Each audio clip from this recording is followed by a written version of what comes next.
Oh, boy. Well, good evening, my friends. How are you? I've missed you. It's been a crazy week. But here we are, fresh haircut and everything. It's actually my second COVID haircut. But we are back. We are going to finish this book tonight. And we'll talk about what's going on in the world a little bit. But boy, do I want to finish this. So we left off in the middle of it. We left off in the middle of a chapter. And what was happening, if I remember correctly, they met 9. Is it 9? Yeah. And Sam is still looking for his dad in the cave, right? So that's where we are. That's where we're in the middle of that. And we'll pick up from there. Oh, excuse me. Sam, I yell. Sam. Sam doesn't hear us over the sound of his gun. The Piken pulls us in the other direction. And in what feels like slow motion, I lose sight of my best friend. Before I can yell again, the Piken throws us down the opposite tunnel. I hit the wall and I land on one chest and the other lands on top of me. The wind is knocked out of me, and when I look up, I see 9 spitting blood out. He's grinning. Are you crazy, I ask. You're enjoying this? I've been locked up for over a year. This is the best day of my life. 2 Pikens duck into the tunnel, blocking our direct path back to Sam. 9 wipes the blood from his chin and opens up his chest. He pulls out a short silver pipe, and it expands violently at both ends until it's over 6 feet long and glowing red. He runs towards the Pikens with the pipe over his head. I stand to join him, but I feel a jolt of pain in my ribs. I dig inside my chest for my healing stone. By the time I find it, 9 has killed both Pikens. Running back along the ceiling, he twirls the pipe at his side. When he's 20 feet away, he yells for me to move. The glowing red pipe sails over my head like a javelin, impaling a Piken in the stomach. Don't mention it, 9 says, before I can utter a word. More Pikens squeeze into the far end of the tunnel. When I turn around to run, a flock of transparent birds with razor-sharp teeth is flying towards us. 9 grabs a strand of green stones from his chest and flings it towards the flock. It hovers in the air, and like a black hole, it sucks the birds into it. He closes his eyes, and the stones zip toward the Pikens, spinning and unleashing a flock of birds into their faces. 9 points at me and yells, "Boulder them." I follow his lead, rocketing boulder after boulder at the mayhem. The Pikens and the birds collapse under our barrage. Several more Pikens push their way into the tunnel, roaring. I grab 9's arm and keep him from charging. They're just going to keep coming, I say. We have to find Sam and get out of here. Number 6 is meeting us. He nods and we run. At the next opening, we veer left, unsure if we're making progress or getting more lost. More and more enemies appear behind us with every new turn. 9 trashes every tunnel we pass through, bringing down ceilings and collapsing walls with telekinesis and perfectly thrown boulders. We come to a long, low arching bridge of solid rock, similar to the one Sam and I shuffled along earlier, and below is a steaming pool of green lava. Charging across the other side of the narrow bridge is a thick line of Mogs, and behind us, several Pikens are racing down the tunnel, straight towards us. Where do we go? I shout as we step onto the bridge. 9 says, "We go under."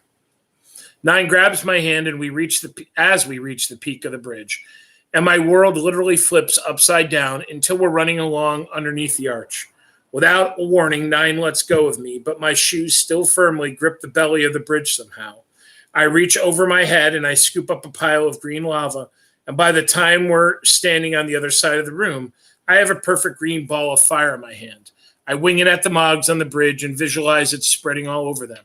I hear the sizzling of their flesh when we duck into another cave.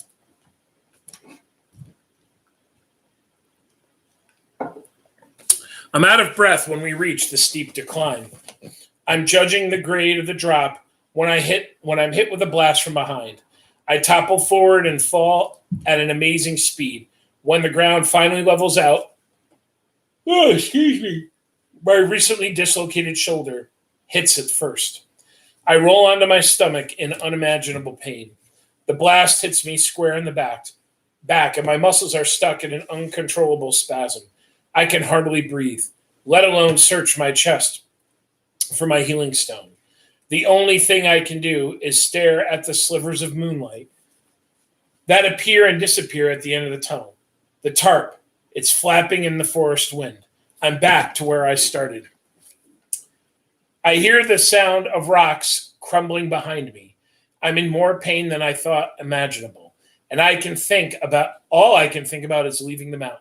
Straight ahead, it's an exit. We can regroup out there. Oh my goodness. I manage, If we can take it outside, then I can heal myself, hide our chests in the forest, and maybe BK can come back in with us now that we've destroyed the gas tanks. The 4 Mogs who guarded the entrance are gone, and 9 jumps out through the tarp and into the forest, and I follow. The stench from the dead animal carcasses hits us fast, and we both gag as 9 jogs into a line of trees. I collapse against a trunk. I need 5 minutes, I think. Then we're going back in for Sam. Guns and hands blazing. 9 digs around in his chest, and I close my eyes. Tears roll down my face. I'm startled by something rough touching my left hand. I open my eyes to see it's Bernie Kosar's beagle form licking my fingers. I don't deserve that, I tell him. I'm a coward. I'm cursed. He notices my injury and he tears, then sniffs 9's face before expanding into a horse. Whoa, 9 jumps back. What the hell are you? Chimera, I whisper. He's a good guy. He's Lorik. 9 quickly pets BK's muzzle, then presses a healing stone on my back. As it works through my system, I notice a menacing storm brewing over the mountain. The sky suddenly rages with lightning and booming thunder. I'm so grateful 6 has returned that I stand, ignoring the remaining pain in my back. The clouds shift and stretch in a way I've never seen before. Though, as the sky feels suddenly evil, this isn't 6. She's not back to help. I watch the funnel cloud that I've seen only in my worst visions form. Bernie Kosar rears backwards and a perfect spherical spaceship, milky white like a pearl, sweeps down through the tornado's eye. The ship lands right in front of the mountain's entrance, sending tremors through the ground. In the same way I had seen in my visions, a door appears from out of nowhere, and the ship's side, simply melting away. The Magadorian leader from my visions, he's here. 9 gasps. Sekricus Ra, he's here. This is it. I'm silent, frozen in fear. So that's his name, I finally whisper. That was his name. For every day they tried to torture me in my C-pan. I'm going to stab him with this. The red pipe glows in 9's hand. Its ends expand with rotating blades. I'm going to kill him, and you're going to help me. Setricus Ra walks toward the cave's entrance, but stops before going in. One massive silhouette, stark and spectral. Through the raging wind and torrential rain, he turns, lifting his gaze in our general direction. Even from as far away as I am, the faint glow of the 3 pendants is unmistakable around his neck. 9 and I charge out of the trees with Bernie Kosar galloping behind, but it's too late. Setricus Ra has disappeared into the cave, and the same bubbling blue force field that covered the prison cell door appears around the entrance. No, 9 yells. He slides to a stop and he stabs the ground with his pipe. With my dagger in my hand, I keep going. I hear 9 screaming for me to stop, but all I can think about is killing Setricus Ra, saving Sam and his dad and ending the war right here, right now, when I hit the blue force field and everything goes Black. Chapter 32. Dun dun dun. Yeah, I think we have. That's it. 2 more chapters. Oh no. Thunder rolls, followed by brilliant streaks of lightning. And in the glare, I see clouds expand and drop. Rain falls in heavy sheets. The armored Magadorian looks down at me. He presses the cannon against my blue pennant, and he says something I can't understand. My wound in my stomach is almost healed, and I hear Ella yell my name over the thunder. I'm sorry, I forgot to mention the font has changed. If I'm going to die, then I need to release Ella first. Excuse me, one of us needs to live to tell the others. I cautiously lift my hands and envision the trunk separating. Then a bolt of lightning cracks in the distance. Less than a second later, the bolt strikes the Magadorian standing over me. He turns to ash and is swept away in the wind. I climb to my feet and I see that I've opened the beech tree's trunk halfway. I continue to separate the tree as I run towards it. Ella, are you okay? She spills out of the trunk and she falls into my arms. I couldn't see you, she says, squeezing me. I thought I lost you. Not yet, I say, grabbing my chest. Come on. We turn and run and we see Creighton and Hector coming towards us. Hector's been hurt and his arm is over Creighton's shoulder for support. The wind and rain are raging. Behind them, the first wave of Magadorians and Krulls are charging up the shore after them. When I see this, I break away a large limb from a dead tree and I hurl it as hard as at the closest pack of Krulls. It knocks down several, but they're back up again in no time. A Magadorian soldier throws a grenade that I intercept midair with my mind and send it right back into his stomach.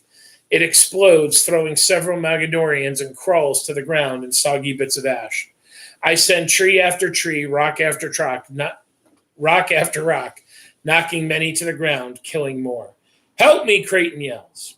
I rush to take Hector from him. He has a bite wound in his stomach and a bullet hole in his arm. Both are bleeding badly. Come on, everyone, Creighton yells, pulling bullets from his coat pocket and quickly sliding them into his gun's empty clip. We have to get to the dam. I open my mouth to respond, but an enormous lightning bolt snaps over us. It spreads across the sky like the veins of the gods, leaving the distinct taste of metal in the air. A deafening clap of thunder reverberates off the mountains. The wind and rain cease, and the clouds rotate around and around in a massive maelstrom until a dark glowing eye forms, staring at us from high over the mountaintops. The Magadorians are just as mesmerized as we are. The wind kicks up again, and the dark clouds and the thunder and the lightning come with it. Slow at first, but quickly gaining speed, heading our way. A perfect storm, beautiful as at its cataclysmic heart, unlike anything I've ever seen before. Any of us can do is watch the thick clouds rolling towards us with a deep growl. What's happening? I scream over the gale force winds. I don't know, Creighton replies. We're going to need to find some cover. But he doesn't move, and neither does anyone else. Hector seems to have forgotten all about the pain in his wounds, and he watches too. Go, Creighton finally yells. And then he spins around and fires at the Magadorians to cover us as we run over a slight hill and then down into a valley. I see the dam on my right, which connects 2 lower mountains. It's too far away to realistically believe we'll reach it. Hector's face has turned white and he's fading fast. I start looking for a place to rest so I can heal him. Creighton's gun falls silent. I look behind me, fearing the worst, but he's merely out of ammo. He chucks the gun over his shoulder and he catches up to us. We're not going to make it to the dam, he yells. Run to the lake. The rain starts up again as 4 of us are charging in that direction. As the 4 of us change direction, bullets zip into the grassy footprints and ricochet off boulders. The clouds shift over us with a roar. Oh, excuse me. A second later, it's as if we've gone under a bridge. The rain just stops, and I look over my shoulder to see that just a few paces back, the rain still falls heavy and hard. The wind picks up significantly, and suddenly the Magadorians behind us are stuck in the worst rainstorm I've ever seen. They completely disappear in a blur. Ah! Stella, why are you biting me? Our shoes slip over the sand on the shore. Ella and Creighton dive into the water head first. I can't do it, Marina, Hector says, stopping before his feet reach the water. I drop my chest and I grab his arm and I say, I can fix you, Hector. You can make it. It wouldn't make any difference. I don't know how to swim. I'm Marina of the sea, Hector, remember? I allow the iciness to spread from my fingers to the bullet holes in his arm. I watch it turn from black and gray and red to tan and a patch of wrinkled skin. I quickly concentrate on the bite wound on his stomach beneath his shirt, and Hector suddenly stands up straight with energy. I look into his eyes. As the queen of the sea, I will swim with you, he says. But you have that, Hector says, pointing at his chest. You'll have to hold it then, I say, dropping it into his arms. We jog into the water until our feet no longer touch the lake floor. Then I wrap my right arm around Hector's chest and I paddle with my left. Hector hugs the chest to his stomach and he floats on his back, his head just above the water. Ella and Creighton tread water in the middle of the lake, and I pull Hector towards them. The clouds overhead dissipate, shrinking into 100 wisping lines of gray in the sky. The advancing Magadorians are no longer a blur in the rainstorm, and the moment they can see, they charge at the lake with dozens of crawls yipping in front of them. A tiny black speck falls from above. At the last cloud disappears, and the closer the speck gets, the more it appears to be human.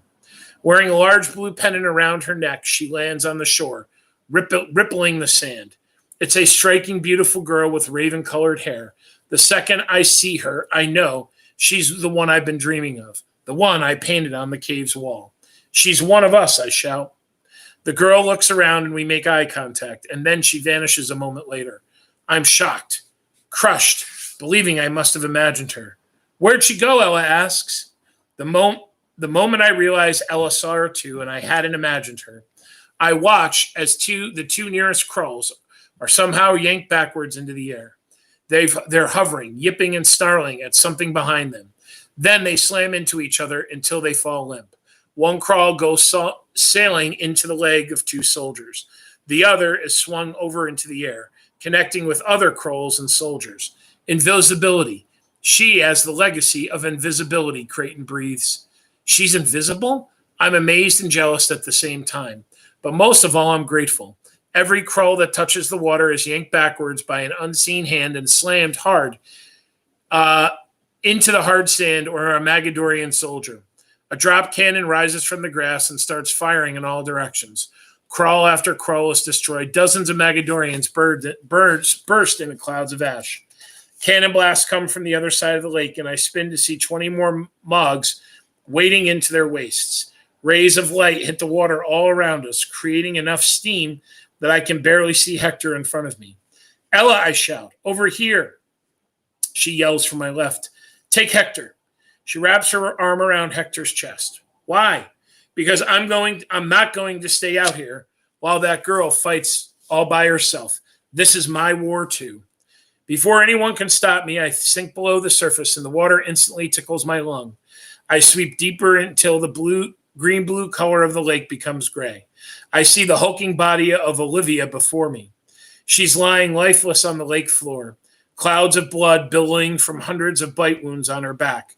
I head towards the opposite shore, and after a minute, I can see the legs of the Magadorians. I swim next to the one farthest to the left, and I plant my feet in the muddy bottom and launch myself out of the water. The Magadorian doesn't have enough time to react as I toss him towards the middle of the lake behind. I float his cannon into my hands, shoot him, and never let go of the trigger. The Magadorians along the lake burst into ash, and when I've killed them all, I aim towards the hundreds near the vehicles. There's movement in the water behind me, and I'm too slow. A crawl jumps and sinks its teeth into my side. The pain is immediate and horrible, as if someone was holding a hot branding iron to my ribs. The beast whips me headfirst into the water and then against the sand of the shore. I catch my breath and I scream as it arcs me back over into the water again. I'm sure this is how I will die. Oh, but suddenly the Kroll's mouth widens and releases me. I fall onto my stomach and on the shore, and I watch the Kroll's mouth continues to widen until I hear bones break and snapping. The raven-haired girl materializes before my eyes, her hands on the beast's quivering lips. She looks back at me before yanking the jaws completely vertical, killing the Kroll. Are you okay? The girl asks me. I lift up my shirt and I place my hand on my wound. I will be in a second. She ducks a blast from a cannon. Good. What number are you? 7. I'm 6, she says before vanishing. The iciness spreads from my fingers and over my body, but I know I won't be able to heal myself completely before the oncoming wave of Mog's soldiers reaches me. I roll into the lake and I stay underwater. My wound is almost healed when I rise above the surface. Number 6 is on top of one of the armored Humvees with a glowing sword. She's fighting several soldiers at once, hacking off body parts, blocking cannon fire with her blade, using telekinesis to aim a floating cannon high above her so it blasts through dozens of Mogs. She then hurls her sword into the crowd, impaling 3 soldiers at once. Number 6 grabs a large gun mounted on top of the vehicle and mows down dozens of Mogs in seconds. There's only 20 or 30 soldiers left, maybe 4 Krolls. Number 6 holds one hand over her head, while the gun in the other shoots and destroys the Humvees along the shore.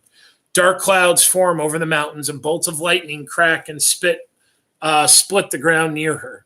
The Mogadorians show fear for the first time, and I watch a few drop their weapons and run towards the woods. Out of the water, I yell. Fearful of the lightning, Ella drags Hector to the edge of the lake, and Creighton follows. I reach the shore near number 6, and I pick up 2 cannons. I struggle to keep my footing, and I press both triggers, turning more soldiers to ash, destroying 2 of the Krolls. An injured soldier hiding behind a wrecked Humvee tosses a grenade at number 6 back, but I'm able to shoot it in the air. The explosion rotates 6 and the mounted gun, and a moment later, the injured soldier is nothing but ash. I can't keep my eyes off number 6. Her strength is memorizing. The blue pendant bounces around as the gun in her one hand cuts down more and more soldiers. She rotates to her left and blows a Kroll to bits. Then she rotates to her right and she takes out several more Mogadorians with a bolt of lightning. The valley is bright and smoky. It's damp and charred. I look around me and I can't believe that victory will be ours in a matter of seconds. Creighton races over and I toss him one of my guns. He's instantly killing soldiers retreating into the woods. Hector runs with my chest, and soon he and Ella stand behind me. I nod towards number 6 and I smile at my friends, thinking that the worst is over. But that's when Ella raises her eyes over my head and her face turns white. Pikins, Ella yells. 4 of the horned monsters run down the mountainside at full speed. Directly before them, number 6 is directly below them, number 6 is preoccupied with the few remaining soldiers and a Kroll. I uproot as many silver furs as I can, and I send them like rockets.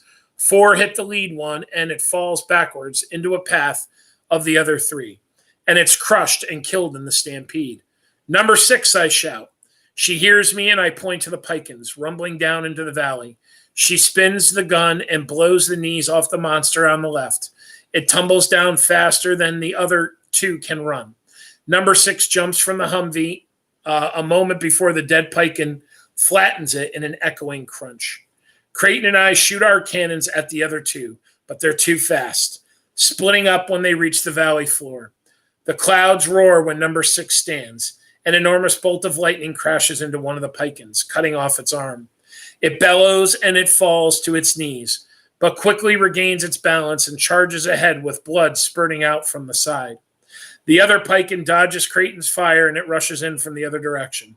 We all run towards number 6, but Hector is too slow with my chest in his arm. The Pikin closes in. Before I can help, the one-armed monster reaches down and snatches Hector and my chest in his fist. No, I scream, Hector! I'm in such shock that when the Pikin throws a lifeless Hector and my chest into the lake, I don't use my telekinesis to stop either from sinking. Number 6 has killed the other Piken. She turns towards us now and holds both hands up to the sky. A lightning bolt severs the monster's head from its body. For the first time all day, there's silence. I lean into number 6, look at Ella and Creighton and the fire and destruction behind them. I know that these quiet moments are about to become rare in my life. Your chest, Marina, Creighton says. You have to go get it. I turn to number 6 and I hug her. Thank you, number 6. I'm sure we'll get the chance to do it again sometime. She wraps her arms around my shoulder. And just call me 6. I'm Marina. This is Creighton and Ella. She's number 10. Ella steps forward and shrinks to her 7-year-old body. She extends her small hand towards 6, who has her mouth open and she is speechless. Creighton starts to explain Ella and the second ship to 6 as I walk into the lake. I feel its coolness for the first time. I swim to the middle and dive, descending until the water is devoid of any light and my feet touch the muddy floor. I circle the bottom until I see my chest. I rock it back and forth to dislodge it from the mud suction. Swimming with one arm, I start to ascend. When the water turns blue, I see Hector's body and I wrap my other arm around his waist. Ella and Creighton stand with 6 on the shore. I drop the chest and I slap my wet hands on Hector's shin, arm, and neck, all around his crushed back, hoping and praying the icy feeling will arrive in my finger. He's dead, Creighton says, pulling on my shoulders. I don't give up, hating myself for not trying the same thing on Adelina. I touch Hector's face and I run my hand through his gray hair. I even levitate him a few centimeters off the sand and try it all over again. But it's true. He's gone. Dun, dun, dun. Chapter 33. Our last chapter, my friends, in our 4th book. Here we go. Man. We're doing good on time too. Is this different? Yeah, it is. All right, we're back to West Virginia, I guess. I'm hovering over grass.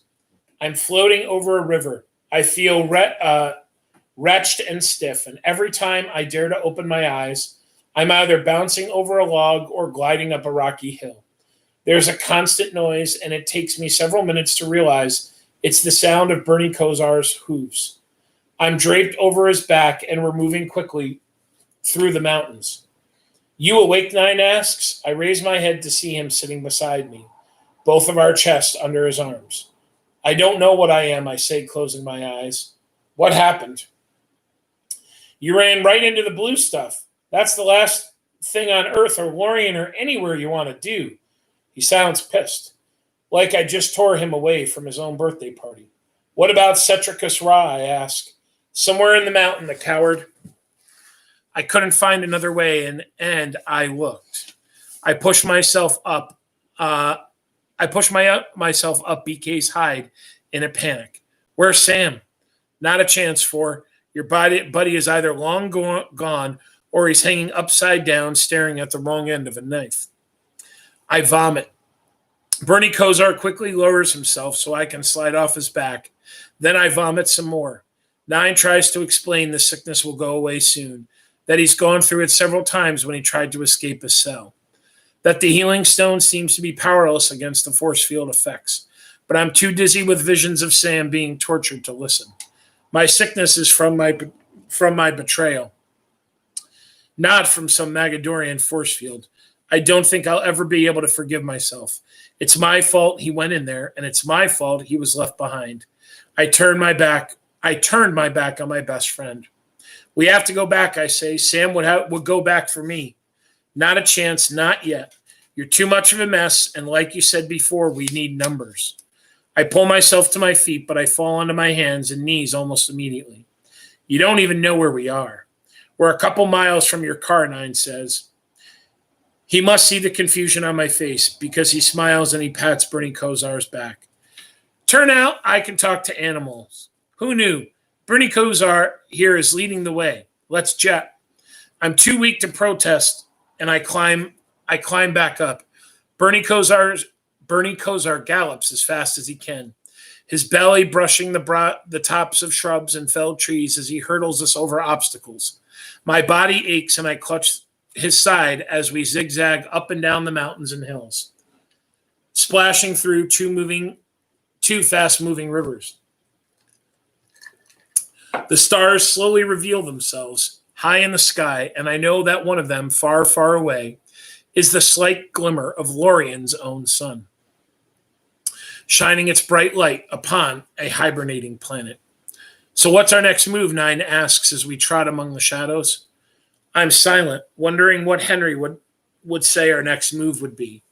I wonder what kind of look he would have on his face. Would he beam with pride over me retrieving the chest, rescuing a member of the guard and killing so many Mogs in the process?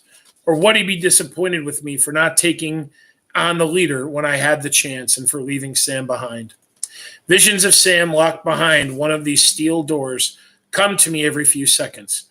I watch my tears glide down BK's neck. I hate to think of it, but I'd rather he die than be tortured for information about me. I try to blame Sarah for turning us into the police, but I can only blame myself for contacting her when everyone told me not to. I keep quiet and I dig my heels into Bernie Kosar's hide, and he picks up the pace. Six is somewhere in Spain, hopefully with another member of the guard. Part of me wants to get on a plane and go directly to her. But with my escape from a federal facility and my face still on the FBI's most wanted list, I don't see how it's possible. We make it to the SUV and I painfully dismount. I unlock the back door and Nine quickly loads both chests into the trunk. Crawling across the back seat, disgusted with myself, I ask Nine if he'll drive. I was hoping you'd ask, Nine replies. I hand him the keys and I feel the engine come to life. Something is under my body and I shift to my side to find Sam's dad's glasses. I hold them above my head and I let the moon reflect in the lenses. I suck in a deep breath and I whisper, "We'll see each other again soon, Sam, I promise." Then, when I think things can't get much worse, it hits me almost harder than the blue force field. Oh, shit. Six's address we went for when we meet. It was in Sam's pocket. I'm so stupid. How are we going to find each other now? Over her shoulder, Nine says, "Don't worry, Four. Things are happening for a reason. If we're supposed to meet up with 6 or 5 or whoever, we will. And if Sam is supposed to still be part of this, he will be." Bernie Kosar jumps into the back seat in his beagle form. He licks my cheek. I pat him on the head and I let out a long-drawn sigh, in utter disbelief that after everything that's gone wrong in the last 48 hours, I've also managed to lose the address 6 had written down. I look out the window to see the wind blowing to the north, and I wonder if it might be telling me something, or the very least pointing me in the right direction, as 6 believes it's done for her. Head north, I say. I think north would be good. You got it, boss. 9 steps on the gas, and I look over at Bernie Kosar, who is curled up, and he's already fallen asleep. Same chapter, different text, different font. We bury Hector's body at the bottom of the dam, where the white concrete meets the grass. He once told me that the key to change is letting go of fear. I say, looking into the eyes of Ella, Creighton, and 6, I don't know if I've let go of fear just yet, but the change is happening. It's definitely happening. And I can only hope that you can all help me through it. We're a team, Ella says. Of course we will. After we say our goodbyes, we climb the dam's ladder. We stand on top of the dam, peering down into the valley and the lake. On the other side of the dam is a series of locks holding back a much larger lake. I can't help but think it's a metaphor for the way I'm feeling right now. In front of me lies my past, small and distant and dotted with carnage, threatened to be flooded all at any time. Behind me and my fellow guard members, the future is massive and held back by unnatural forces. I turn to 6 and I ask, "Do you know a John Smith in Ohio? Is he one of us?" Her smile is wide. "I do know John. He's number 4. I reach for Ella's hand on my right and 6 is on my left. We stand there letting the mountain breeze whip our hair around our faces. Ella looks over at 6 and asks, Can we go to America? The charm is broken. I don't see why we can't all be together now, Six shrugs, turning back to the lake below. Creighton joins us. I hate to say it, but it's the calm before the storm, ladies. We're winning far too many battles for them to ease up now. You're getting too strong for them, and they'll be throwing everything they have at you. No more small armies with a few hundred soldiers and a couple of clumsy beasts. Their ruler will be here soon, Setricus Ra. Who, I ask? Setricus Ra. Creighton shakes his head. And I don't think we're ready for him. Then it's settled, I say. We're going to Ohio to be with John Smith. West Virginia, actually. Exactly 2 weeks, Six says. I'm not sure that's wise just yet. Creighton begins walking away. We need to gather the others first. Six walks after him. That sounds good and all, but I have no idea where they are. I do, Creighton says, not turning around. I also know where the Chimera are. If Setricus Ra thinks this is going to be easy, he's got another thing coming. We follow him, taking the first of many steps down the other side of the dam. Dun, dun, dun. And the next book, The Rise of Nine. Yeah, I don't know. Maybe. I guess we have until Friday night. And I'll figure out. I'm just not sure. I had some ideas. I'm not sure what we're going to read. But, we've done great. We read April Morning when all this craziness started. Then we read, we read The Jungle. What a beast of a book that was, right? And then we read I Am Number 4 and The Power of Six. So we have a couple days and I'll figure something out. But Friday night, I'll be back live reading it up. So anyway, I hope all is well. Been a crazy week or so for Mr. Martin, but things are slowing down a bit, and I'm starting to get back into my summer groove. But boy, it seems like for a while this whole COVID thing was getting to be a little more manageable. But now there are now 28 states on this list of states that we are basically saying, if anybody from one of these states travels in, we've got, I don't know, it's changed a couple times, I think, but it's going back the other direction, I guess, guys, around the country. I know numbers are up a little bit in New York, and I know that part of what they're worried about is people vacationing, right? People, I guess there was a family that went down to Florida, and it's kind of been traced that they brought COVID back to like a graduation party or something, and then it spread out to more people. So I don't know. I don't know what's to come of it. I really don't. But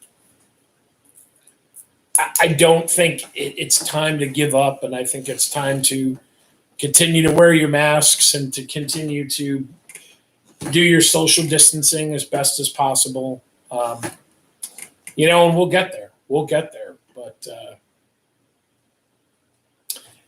I don't know. I know they've released school guidelines for reopening. The governor has said, here's the deal. The Board of Regents is going to be putting out some other guidelines. So what's going to happen in September is still up in the air, but I'm still hopeful. I'm still hopeful that we're going to be back in the middle of it, but I don't know. I think we're going to know what's today, July 14th. Yes, today. Yes, today is July 14th. So the governor has said that he wants all school plans submitted like the first week in August.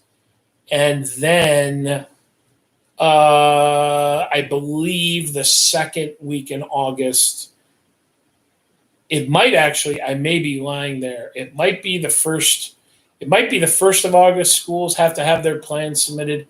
And then by the second week in August, he is going to make his final determination about school. So in California right now, schools are, all the major cities in California have said no school until January. No in school. They're still doing school, but it's online learning. So that is going to be, in California was one of those states that was like us. It was pretty bad in the beginning. Then it got really good there. And then, it just took off again. So, we got to hope that things keep slowly moving in the direction we want it to. But anyway, I'm glad we finished that book. I hope you guys enjoyed it. What else was I going to say? Oh, I don't know. I don't really have a lot more, super news for you. I wish I did, but we're still watching COVID. We're still watching. I think this week, is it this week? I think it is this week is the Democratic National Convention. So Joe Biden should be officially nominated as the vice or the presidential candidate for the Democrats. And I'm assuming sometime this week he's going to be naming a vice president. Usually they do that at the convention. And then is it next week, I think, is the Republican, which, there's no real big, it's going to be Trump and Pence. So there's no big guess there, right? But we shall see. So anyway, my friends, I'm glad we finished the book.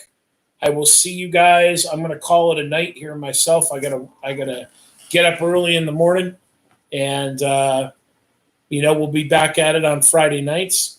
Still planning on doing Sunday, Tuesday, Fridays. So hang in there, be good, keep running the marathon, and I'll see you guys Friday.